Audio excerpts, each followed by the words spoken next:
อันนี้ជាកន្លែងការងារប្រចាំថ្ងៃរបស់ខ្ញុំផងដែរ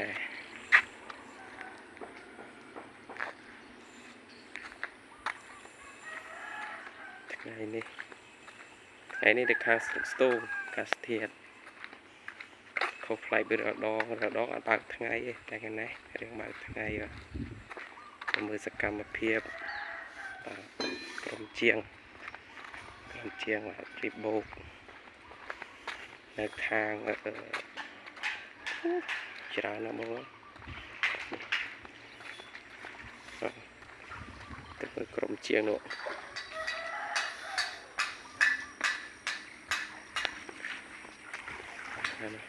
ក្រុមជាងមកក្រុមជាងចាប់ទៅឲ្យរីបូកដើម្បីຕົកផ្ទៃជាពើអានោះបងគាត់ច្រើនបងជាងនេះមកពីខាងព្រៃវែងតែបើប្រពន្ធនៅភូមិថ្នោតបើជាងម្នាក់នេះនៅខាងពហុតខេត្តសៀមរាបនេះបើជាងនេះបាទនៅខាងស្រុកស្ទូងភូមិជោជាងធំ